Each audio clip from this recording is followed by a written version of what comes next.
Olá, amigos, amigas, tudo bem com vocês? Espero que sim. Boa tarde, quem assiste ao vivo, boa noite, bom dia.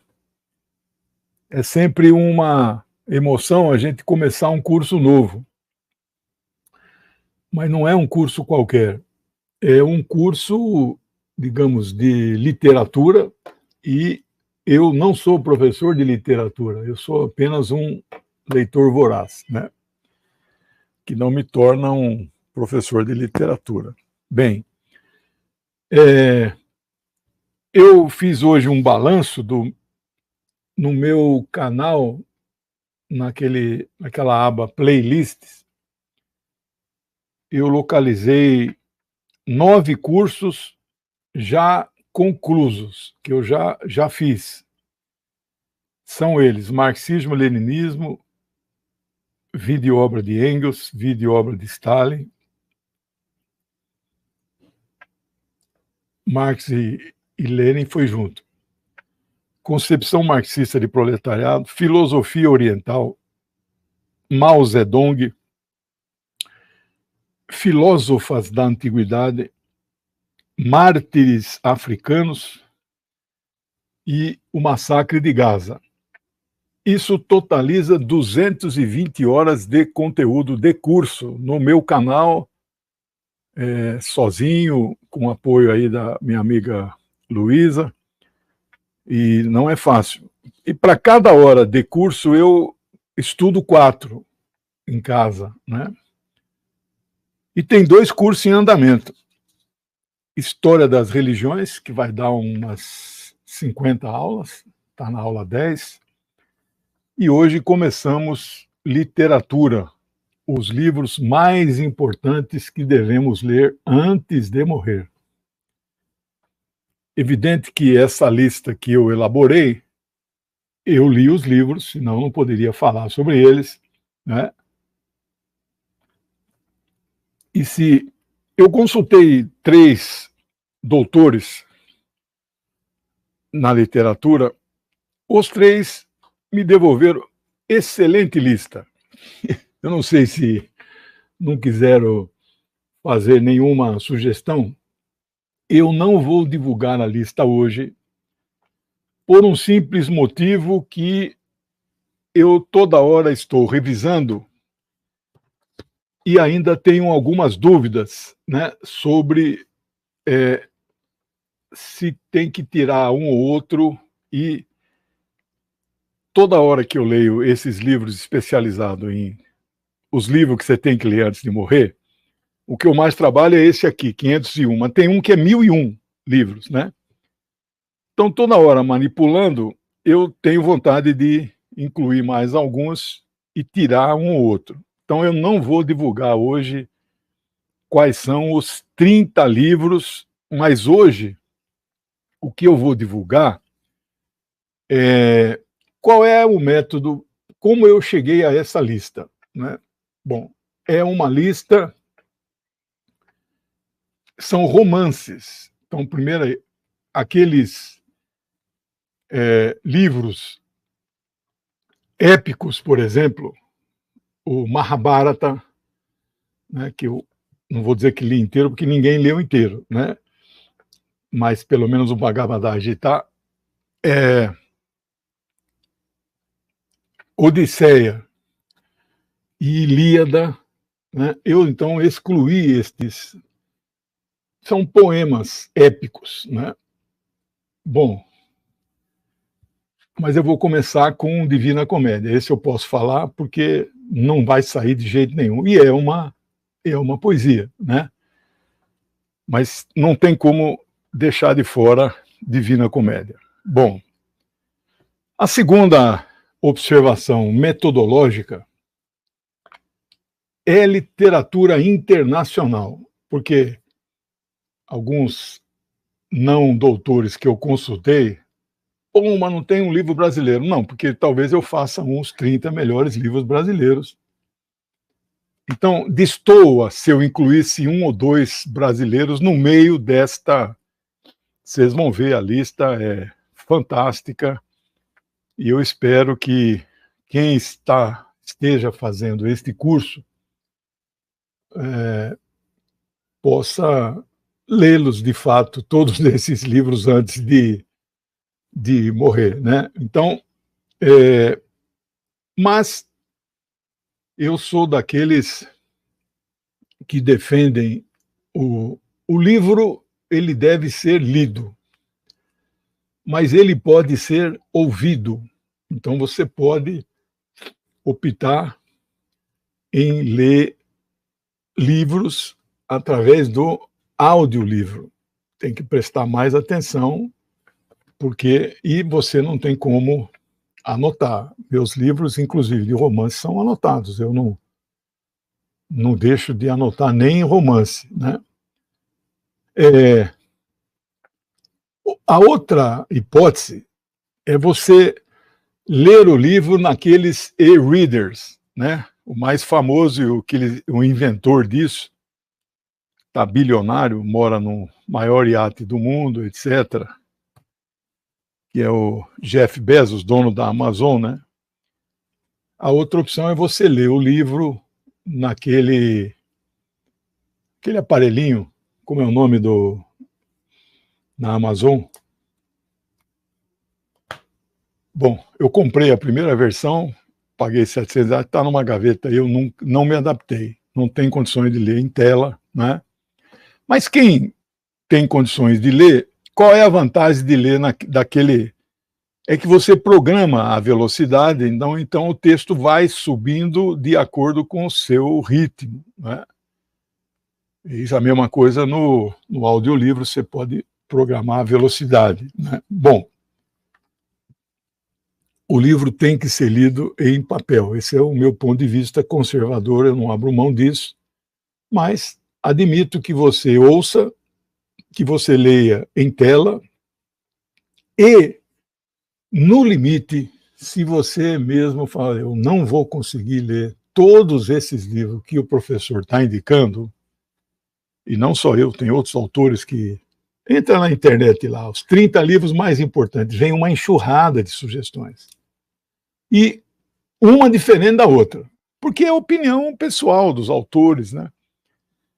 Então, se você chegar à conclusão, você está numa fase de... Você tem que começar... Eu comecei a ler tarde, com 17 anos, né? Quando entrei na universidade, tornei-me comunista, e aí a disciplina...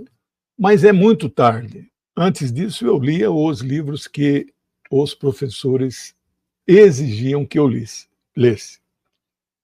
Mas os meus netinhos, um de 10, outro de 6, já estão lendo. Diário de um Banana, Harry Potter, já leram inteirinha a coleção, né? Então eu comecei a ler tarde, mas nunca é tarde. Eu me lembro que eu li Germinal de Zola, ele está na minha lista, e não está na maioria das listas, mas na minha está, com 30 anos. Aí falei com um amigo meu, e falei, puxa, rapaz, só com 30 eu li. Ele, muito otimista, falou assim, Zola agradeceria se fosse vivo, porque de que adianta você ter lido Zola com 18, né? Você não era maduro o suficiente para entender, inclusive, a luta de classes na França no século XIX, né? Bom, mas se você, dependendo da idade que você que está me assistindo, eu agradeço a parceria de 10 canais e os grandes canais, DCM 247, que é onde eu sou colaborador, que eles retransmitem os meus cursos. Você que está me assistindo, que ainda tem esperança de ler, faz favor, não é? Veja aí qual que você vai começar. Agora, se você acha que não dá mais para... já passou, e nem tem uma vida de maneira a encarar, seja por audiolivro ou e-reader, no limite, eu aceito que você assista o livro. Como assim? Assista o livro. Assista boas adaptações para o cinema destas grandes obras, né? bom, não, em hipótese, substitui a leitura do livro. Não tem nada substitui a leitura. Mas você assistindo, por exemplo, Guerra e Paz é um livro de 1.200 páginas, né? Se você está na minha lista. Você vai assistir o filme, são 4 horas de filme. E a única, pelo menos a melhor produção, ela é uma adaptação muito boa, né? Bom, então, este é um curso ministrado por um apaixonado por livros. Um curso para quem ama livros. Dado por um não especialista, apenas um entusiasta, um estudioso, um esforçado, né? E o meu objetivo, ao falar desses livros, eu vou falar do autor, não vou fazer a biografia dele, porque em 1 hora não é possível. Vou falar do autor, da época que o autor viveu, do contexto da publicação do livro. Às vezes o autor tem uma produção literária por 40 anos. E o mundo muda nesses 40 anos. Então eu vou falar especificamente, vou falar dos personagens do livro e finalizo falando da trama em si. Vai ter spoilers. Então, se você ainda pretende ler um dos livros, eu distribuo o card antes de cada aula, então você não deve assistir. Mas não tem nada assim de grande spoiler que vá impedi-lo de ler, né, este livro. Bom, eu peço ajuda e contribuição. Todos os meus cursos são cursos livres, gratuitos, não é? E quem puder nos ajudar aí de alguma forma no apoio, a melhor forma é entrando de membro do canal. No finalzinho da aula eu vou anunciar quem fez alguma doação e quem entrou de membro. É o Kindle aqui, agora que eu vi. Então eu tenho o Kindle da versão número 1. Tá tudo já, nem sei se funciona ainda. Bom,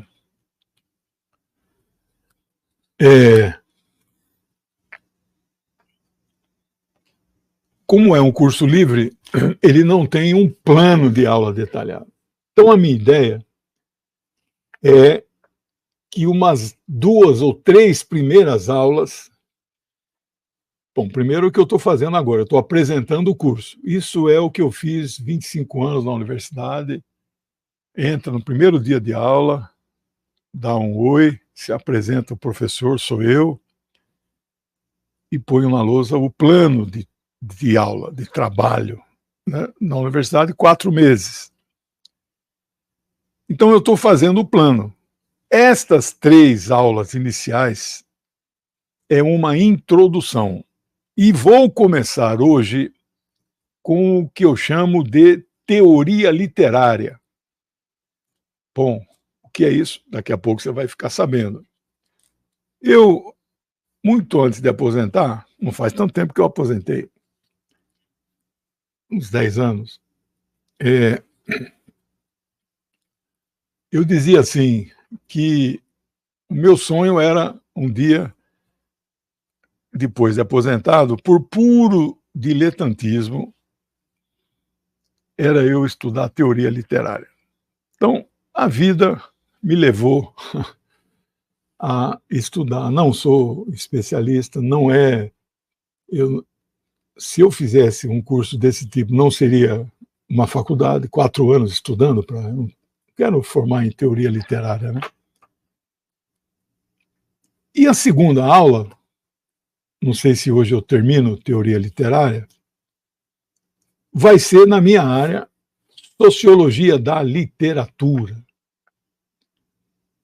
Um dos meus sonhos e projetos, se tiver energia para isso, saúde. Cheguei a propor lá na TVT, onde eu sou colaborador, um programa semanal de 1 hora com este título: Sociologia e Literatura. Aqui eu vou falar de sociologia da literatura, né? Então, o título do programa seria esse. Então, a análise do livro que eu faria num programa desse seria sociológica. Eu sempre disse que autores, romancistas, eles são sociólogos, porque eles têm que descrever, né, o ambiente, a trama, as intrigas, as lutas de classe, né? Ele tem que descrever os personagens. Por exemplo, os livros da Agatha Christie, eu tenho a coleção inteira aqui, 90. Eu li 88. Os 2 de teatro eu não li. Ela é uma escritora que viveu no período do Império Inglês, que dominava um dos grandes países que ele dominava, era a Índia. Então, e todos os personagens de Agatha Christie são relacionados com a burguesia. Não tem proletariado. Quando aparece um proletário, né, como vai aparecer no Morro dos Ventos Uivantes, é assim, provavelmente o criminoso que fez o assassinato, é um prestador de serviço na mansão, etc. Então, essa. Então, eu vou descrever este contexto, né? Então, tem muita sociologia aí no meio, né? Muita sociologia. Bom,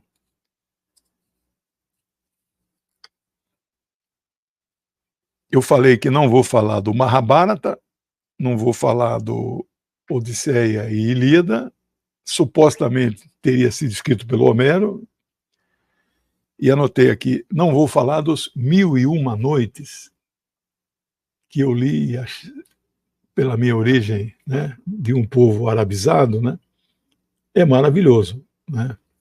Sherazade, para poder permanecer viva perante o rei Shariar, ela conta histórias e ele gosta das histórias, então ela inventa uma história por noite para sobreviver, mas só sobreviveu 1001 dias, né? Eu me lembro muito a história de Ana Bolena, uma das 6 esposas de Henrique VIII, Ana dos 1000 dias, durou 1000 dias e foi assassinada pelo monarca, né? E, bom, então esse é a minha ideia, começar hoje com teoria literária.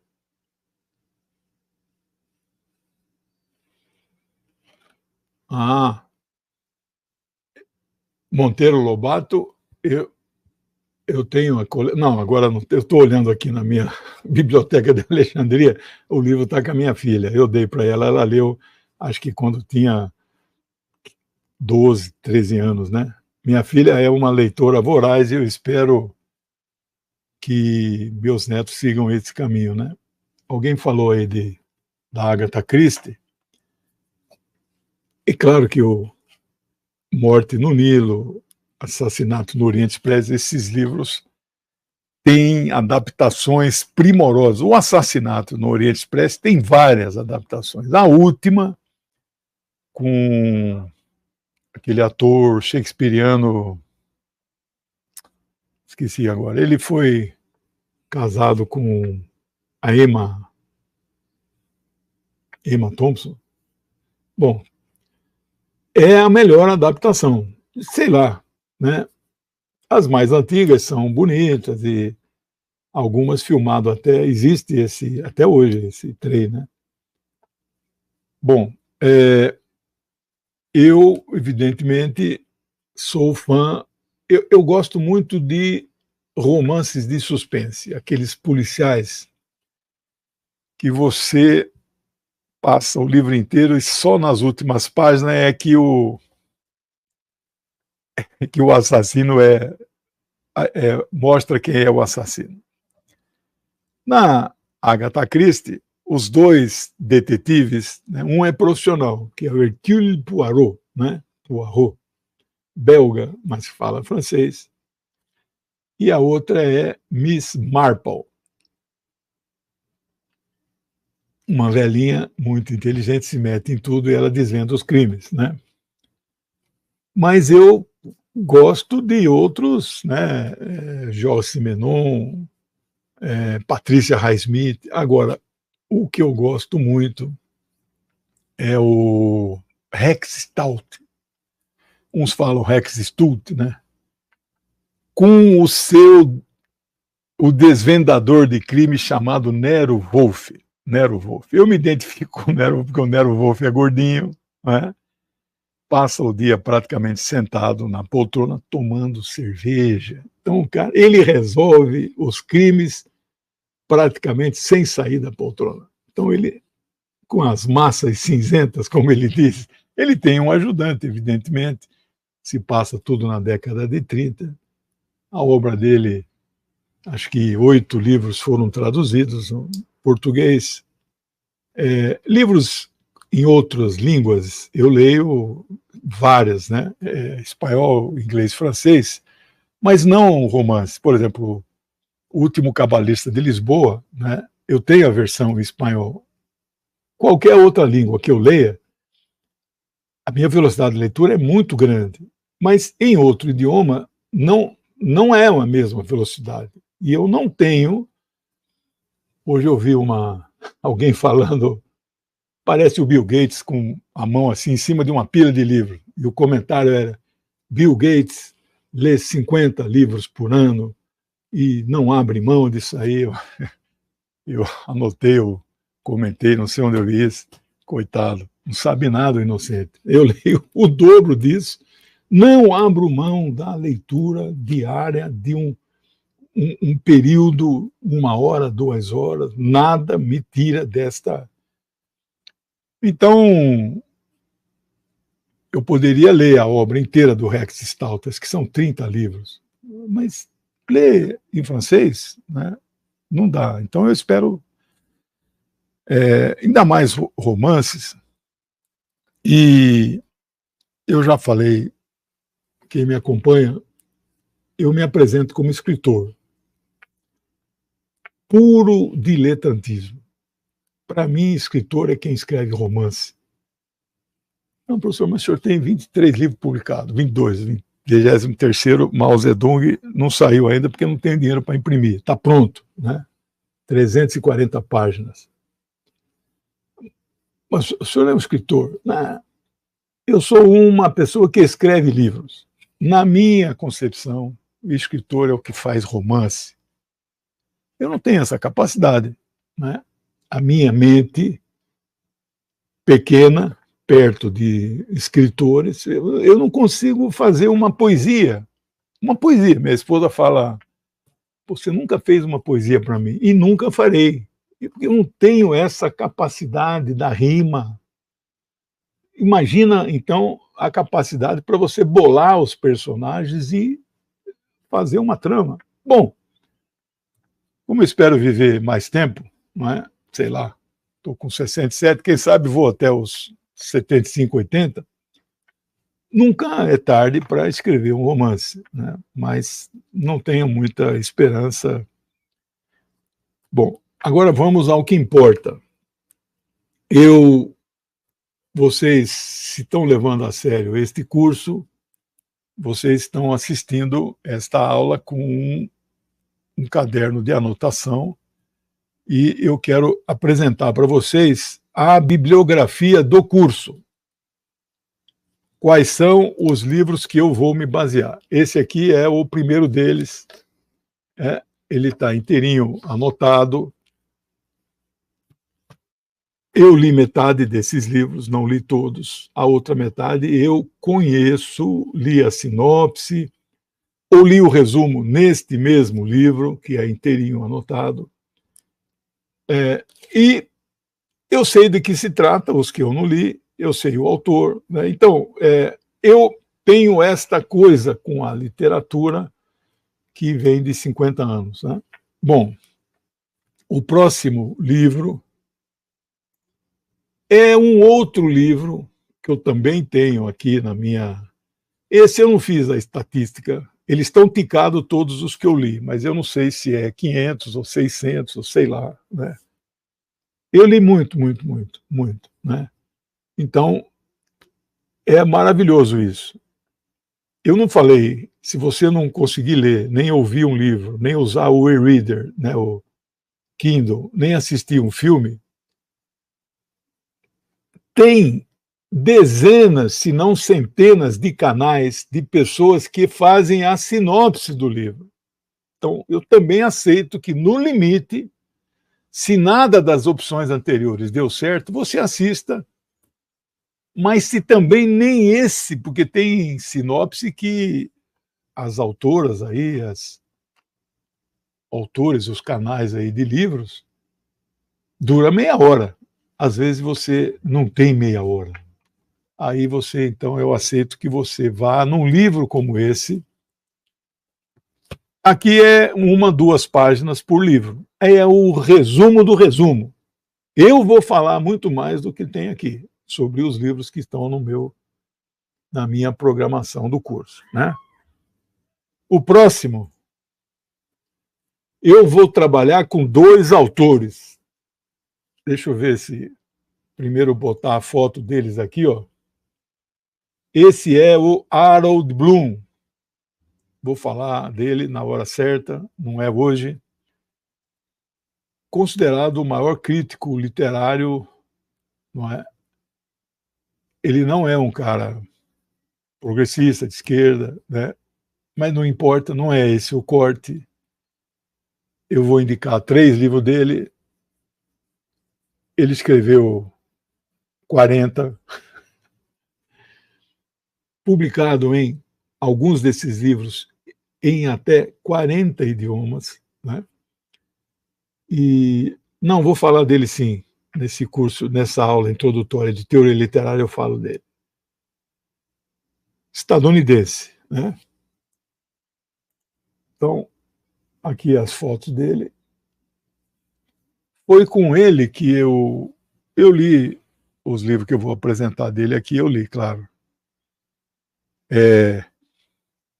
Foi com ele que eu diminuí o meu preconceito com o Velho Testamento, né? Que é um livro religioso, mas é uma pérola de literatura, isso diz ele. E ele enaltece o Cântico dos Cânticos de Salomão, né? Algumas Bíblias escrevem Cantares de Salomão, né?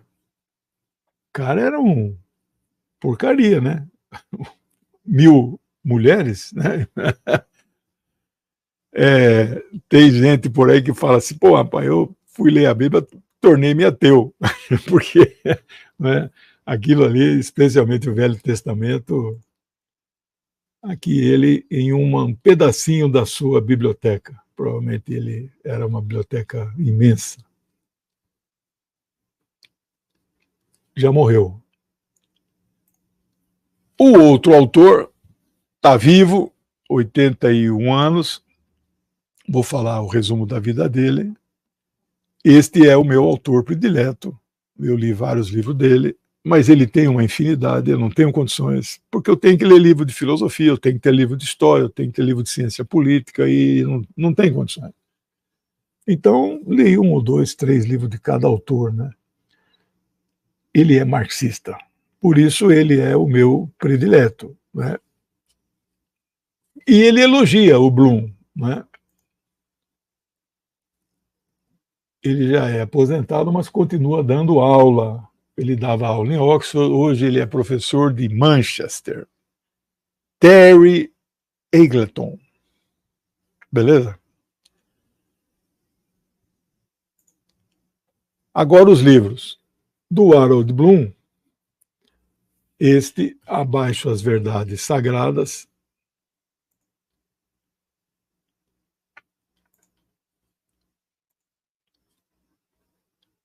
Esse é o melhor. Como e por que ler, né?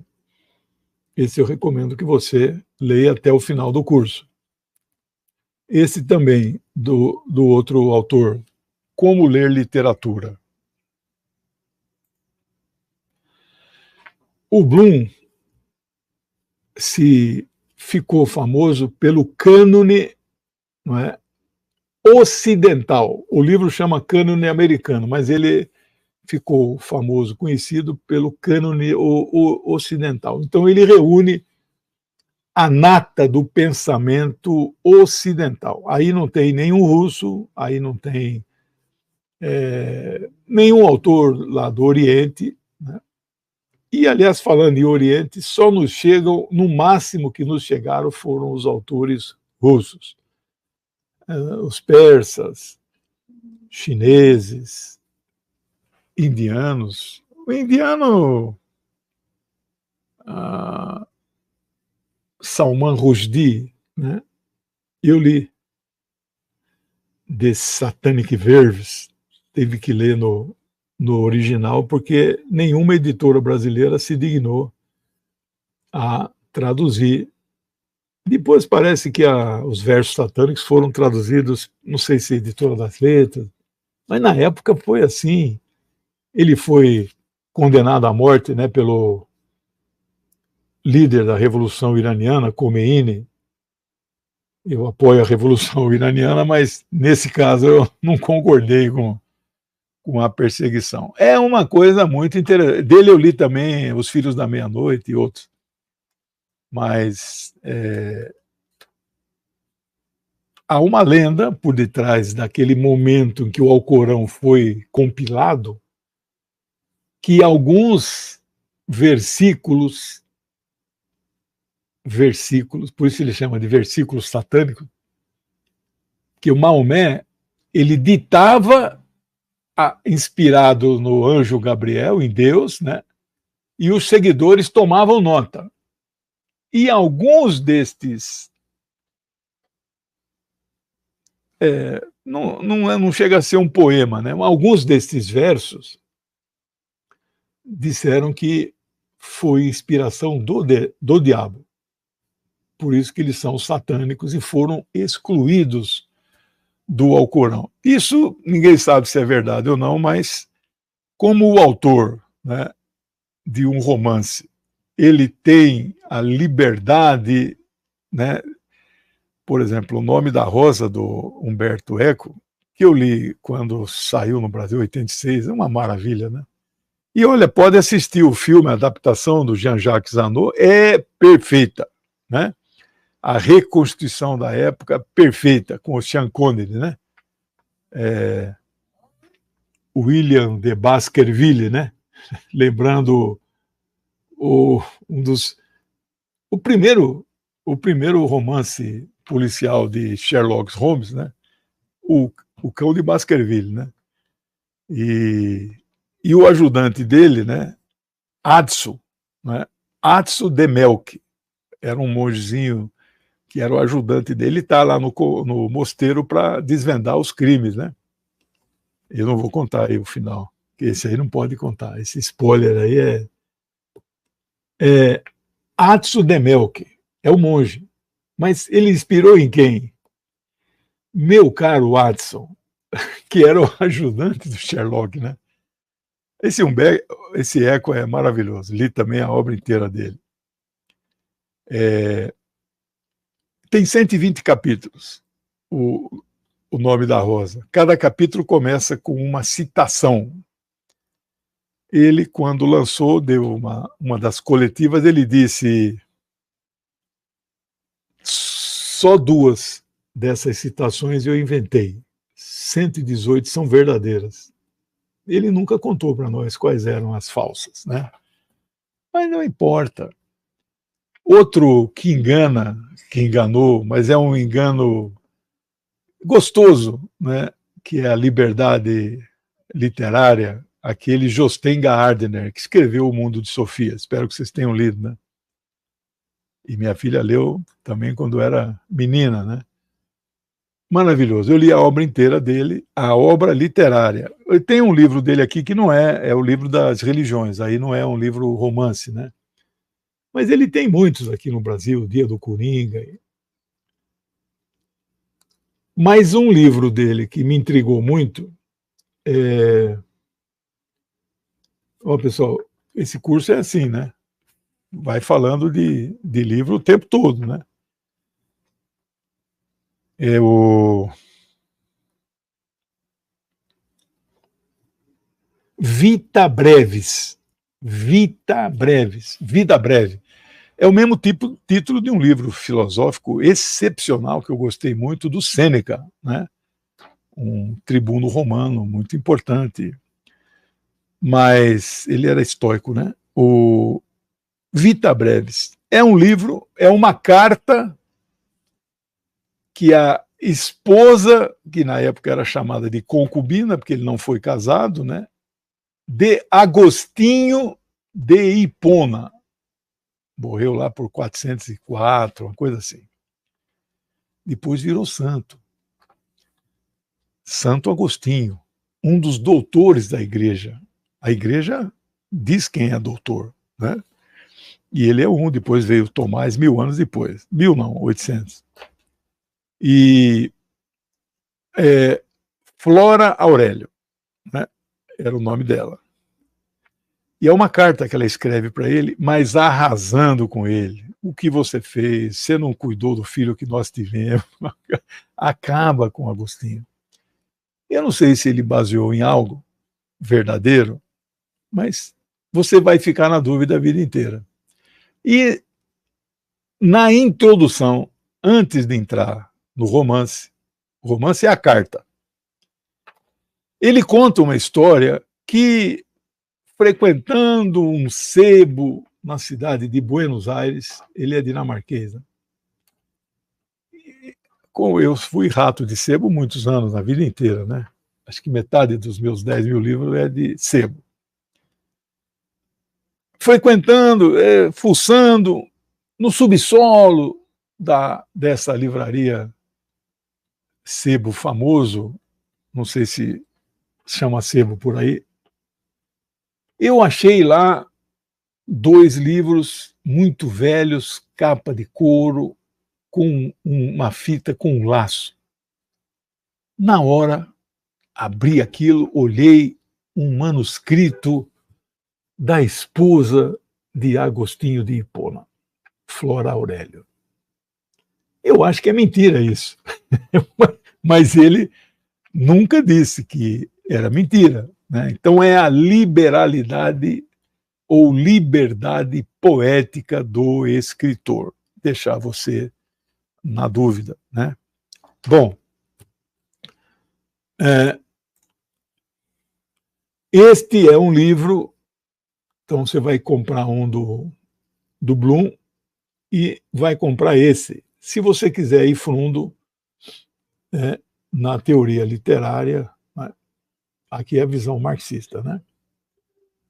Joga no Google livros de Terry Eglinton, você vai ver quantos tem publicados no Brasil. O cara é uma fera. E este livro, então ele não vai falar de todos esses livros que eu selecionei, mas alguns ele vai falar, né? Nem esse aqui não fala de todos. Esse aqui você está vendo aqui, ó, as marcações. Dos 30 eu encontrei neste aqui 22. Este aqui eu não fiz ainda a pesquisa, mas não vai achar os 30, né? Bom, então eu gosto muito dessa coleção, acho que são 20 volumes, eu tenho todos, ela é muito didática, ilustrada, não há um autor específico, há um conjunto de autores que escrevem, né? Então esse é um livro que eu recomendo. Bom, essa foi a nossa introdução. Agora é que propriamente vamos entrar no conteúdo da aula de hoje, então, que vai ir até a semana que vem, que não vai terminar hoje.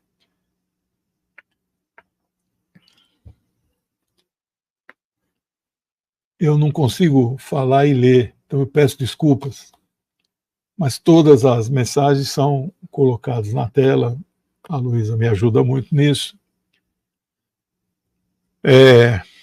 Teoria literária. Esse que é o nosso desafio desta aula.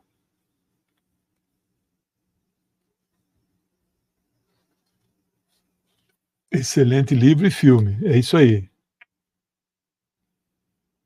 O Jean-Jacques Annaud, eu gosto muito de cinema também, né? Cinema, eu sou um cinéfilo, sou um cineclubista. O primeiro cineclube que eu fundei, eu tinha 18 anos, 75. O cinema usado como forma de conscientização, né? Sou amplamente favorável a isso, né? Então, Jean-Jacques Annaud, que adaptou O Nome da Rosa, ele também fez a adaptação daquela Guerra do Fogo, que é a história primitiva humana, né? Muito legal. Bem, podemos definir teoria literária como um conjunto de argumentos que podem ser filosóficos ou científicos que sejam utilizados para a interpretação de uma obra literária, seja ela na forma de um livro ou de um texto. Eu lecionei sociologia geral e ciência política, mas eu lecionava uma disciplina chamado Métodos e Técnica de Pesquisa, que na verdade englobava a metodologia do trabalho científico. E interpretar texto era parte do programa. Então, ler nas entrelinhas, né, você estabelece uma comunicação entre você e o autor, né? Mas na entrelinha, o que é que o autor estaria querendo dizer, né? Então, você pode aplicar estas regras de análise e interpretação, seja de um livro inteiro, seja de um capítulo, ou seja de um texto específico. Estas normas são normas válidas, são universais e existe ainda a sociologia da literatura, que nós veremos na próxima aula, mas outros ramos da teoria literária envolvem ainda a retórica literária, retórica é o discurso, a estética, que é a forma, a poética e a estilística, né, que é o ramo da teoria literária que analisa o estilo. Bem, isso para hiper especialista, né? Não é o meu caso, né? Eu faço análise muito simplista das coisas, né?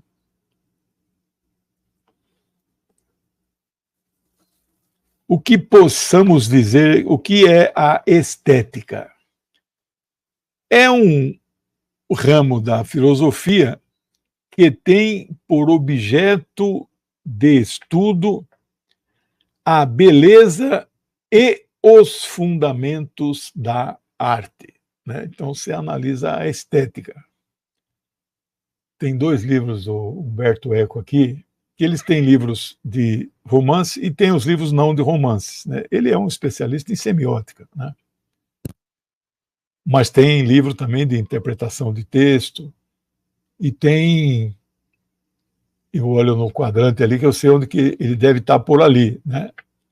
Mas O Belo e o Feio, não, O Belo e o Feio, são livros deste tamanho, todos eles com capa dura e impresso em papel couché liso. Eu também entendo de gráfica, né? Também trabalhei como gráfico na clandestinidade. Então são livros caros, inteirinho, colorido em papel couché liso, né? Fosco. É maravilhoso.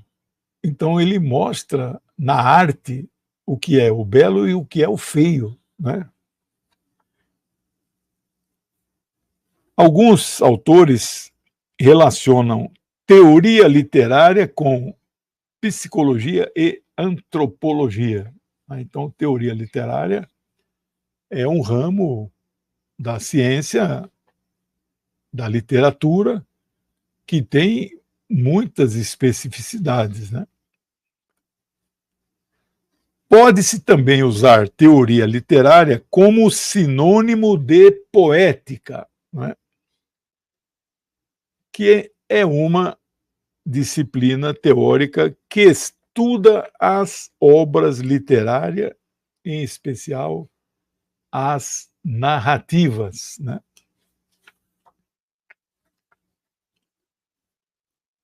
Nos países de língua inglesa, a teoria literária é comparada em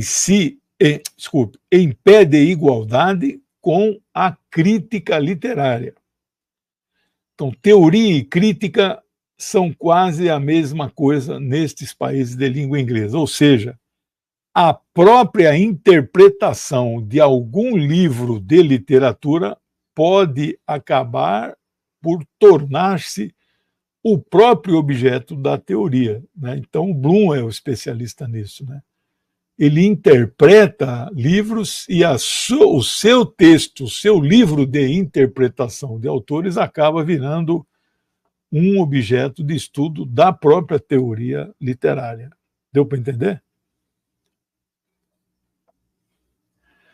Um ramo importante da teoria da literatura ou teoria literária é a chamada literatura comparada. Nós não vamos ver isso porque é uma especialização.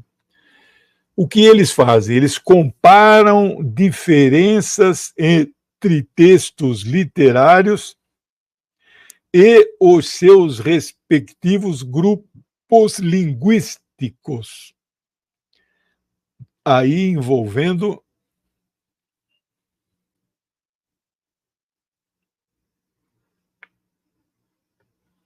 não sabia desse do eco, né? Quem não lê, não sabe, não vê, né? Bom,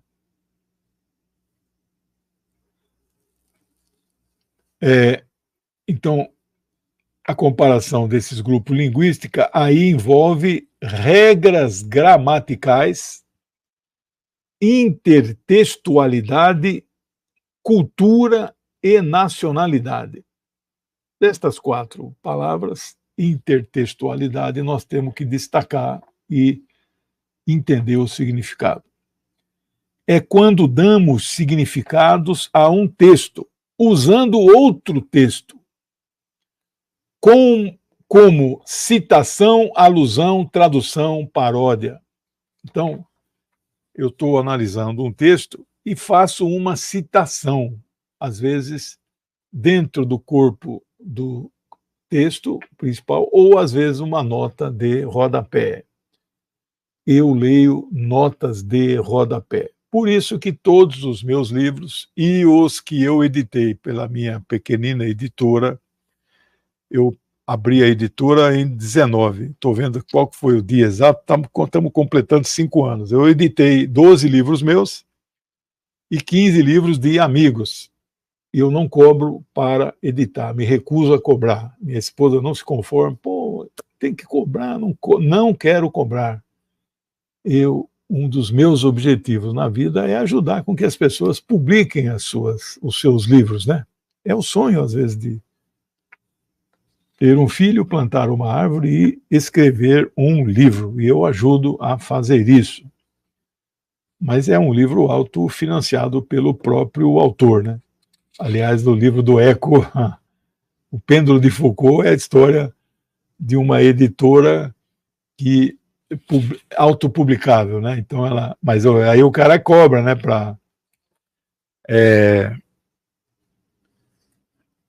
Então, todos os meus livros, e até os que eu publiquei antes por outras editoras, são 12 também, por 4 de editoras diferentes,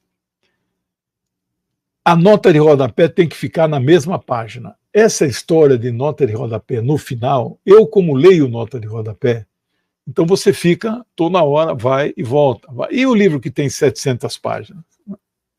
O livro, esse livro aqui, quase 800 páginas, Jerusalém.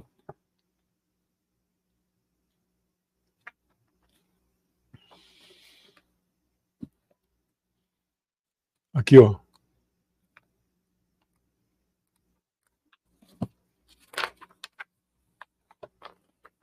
Aqui, ó. Tudo isso aqui é nota de rodapé. Tem quase 100 páginas. Mas ele optou em fazer lá no final. Então, as páginas não tem, são limpinhas, entre aspas, não tem nada no rodapé. Eu tenho que ir lá no fundo. Aliás, amanhã é o dia de Jerusalém, nós vamos fazer um programa especial. Se você ainda não está na minha lista de transmissão, você me manda um oi. Tá aqui, ó, meu Pix, a minha editora, o site, onde você pode adquirir meus livros, e meu Zap, né? Então, eu valorizo muito a citação. Livro meu, menos que 100 notas de rodapé, não tem, né? Então, esse livro que eu já estou trabalhando deve sair em agosto, Filosofia Oriental, esse vai ter poucas notas, talvez não chegue a 100. Né? Aí Filosofia Oriental para principiantes. É coisa simples, né? Mas é fundamental a nota explicativa, né? Alguns teóricos do século XX chegaram a postular que a própria teoria literária seria ela mesmo um gênero literário em si, né? Acho talvez uma forçação de barra muito grande isso, né? Mas tem alguns que consideram.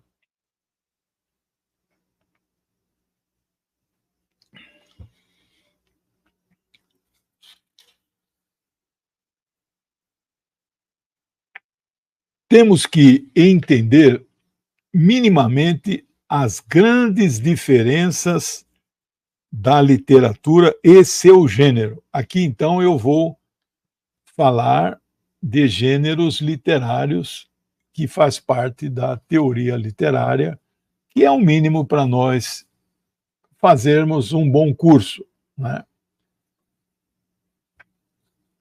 O primeiro gênero é o chamado épico narrativo.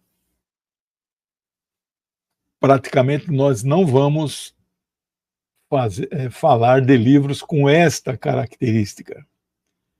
Este é um gênero tradicionalmente escrito em poesia épica.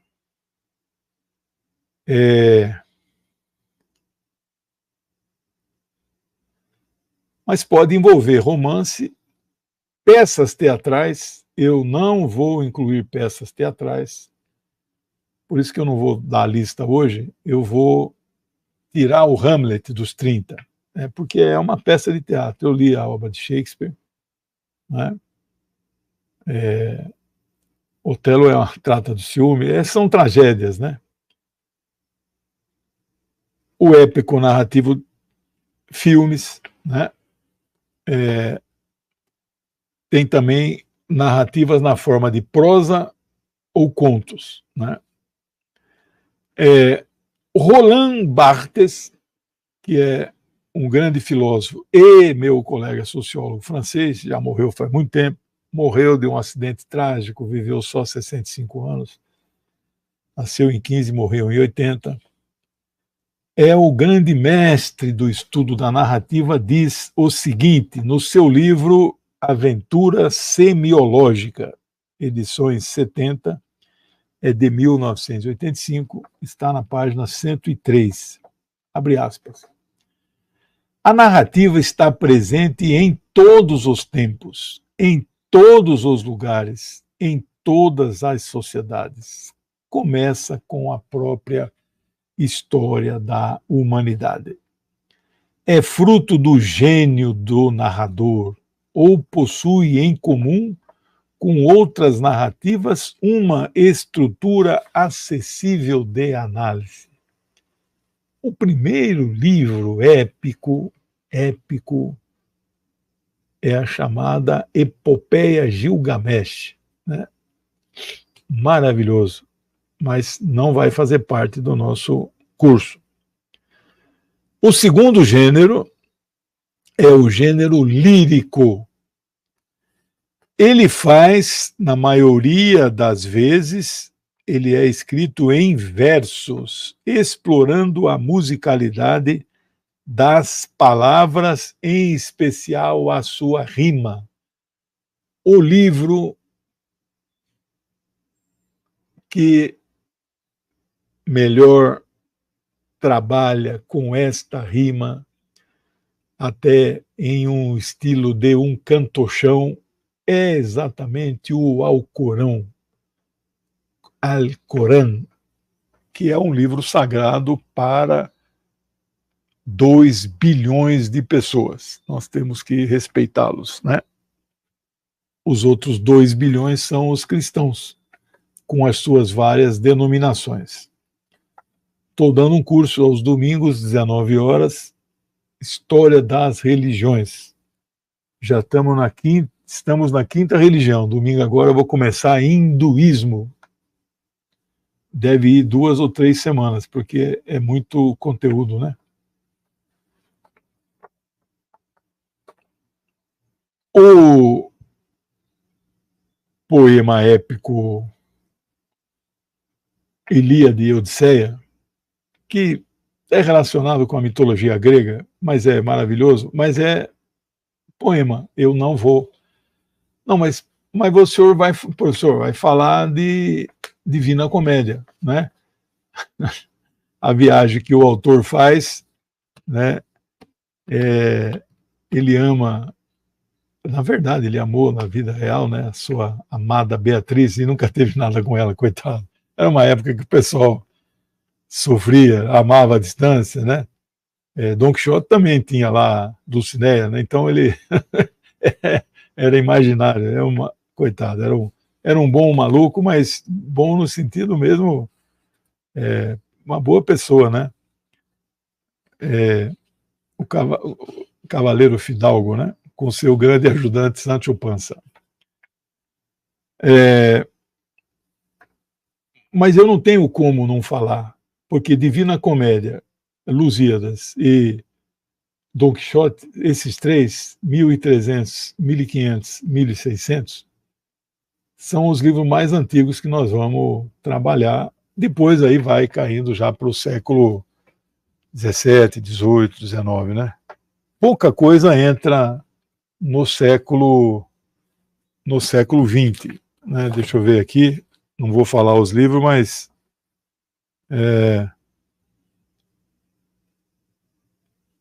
são meio a meio. 16 são antes do século XIX e 14.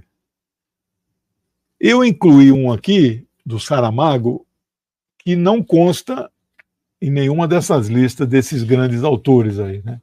Porque a lista é minha, o curso eu estou dando, né? Então peço desculpas aí.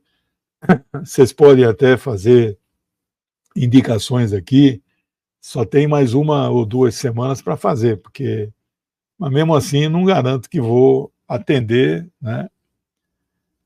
E vamos terminando aqui, porque já está dando 1 hora, né? E o terceiro gênero é o dramático, o prazer do texto. É um tipo específico de ficção que pode ser apresentado na forma de uma peça teatral, uma ópera ou um balé. Também não vamos. Na aula que vem, nós vamos começar com os subgêneros da literatura, que são normalmente aceitos, que são esses 3 que eu mencionei. Eu vou, então, detalhar melhor, por exemplo, o épico narrativo, conto, novela, romance, né? Então, todos os livros meus estão neste primeiro bloco. Pessoal, foi muito legal, exciting em inglês, né? Eu estou muito excitado, no bom sentido do termo, ou no sentido, bom não é o termo, né? No sentido mais puro, digamos, a palavra é porque estou entusiasmado com esse curso. Alguns livros talvez tenha que reler, não tem problema, eu tenho leitura dinâmica, eu leio muito, muito rápido. E fiquei muito feliz, nos acompanharam aí em torno de 100 e poucas pessoas ao vivo, mas até amanhã acho que sempre tem dado 2.000 pessoas que assistem as minhas aulas, né? Aí quando passa no 247, aí vai para 20.000, né? Então é legal, me sinto prestando um serviço. Eu preciso aqui agradecer, não é? A Marisa entrou de membro, o Gavlinski já é membro por 24 meses, olha aí, ó. Rivadavia, sempre presente, mandou uma contribuição. Vamos ver o que diz a Fátima Leal. Tomei gosto pela literatura e nunca mais parei. Vivi em meio aos livros a vida inteira, até hoje, e pretendo continuar até o último dia.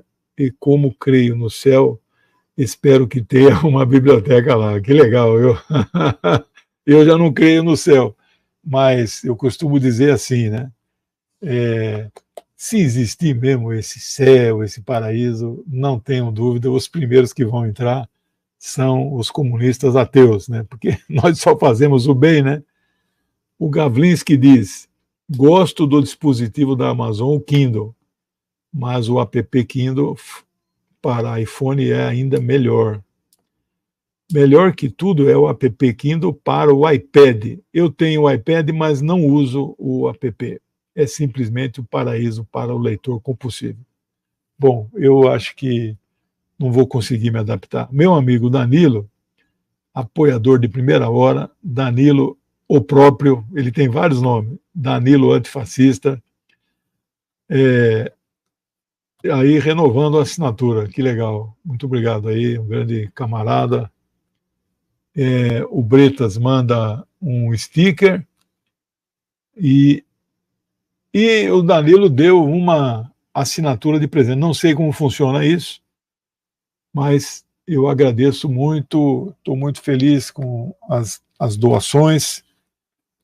Não vejo a hora de chegar, então, quinta-feira que vem. Vamos terminar a teoria literária, vamos começar a sociologia da literatura e talvez daqui a 1 ou 2 semanas, aí vamos entrar propriamente na lista. Eu já anunciei, nós vamos começar com a Divina Comédia, onde o autor visita os vários tipos de inferno, passa no purgatório e vai aos vários tipos de céus. Vamos falar, inclusive, da influência do islamismo nessa obra, né? Pessoal, não se esqueçam, todos os dias, 10h30, Geopolítica em Foco na TVT. E amanhã, às 19 horas, eu farei um programa especial com o meu amigo, camarada José Reinaldo. Amanhã é o dia de Jerusalém, e mais o meu amigo e camarada Marcos Tenório. Vamos falar de Jerusalém. Aí, eu acabei de aceitar aí um programa, em seguida, às 20 horas, é um canal que eu não sei, esqueci o nome, mas vou falar dos ataques que Israel está fez na Síria, na embaixada do Irã. Muito obrigado por tudo, pelas contribuições. Obrigado aí pela Luísa pelo apoio. O Fred Dreyfus, legal, ele sempre nos acompanha. Tudo de bom. Beijão para vocês. Tchau, pessoal. Obrigado.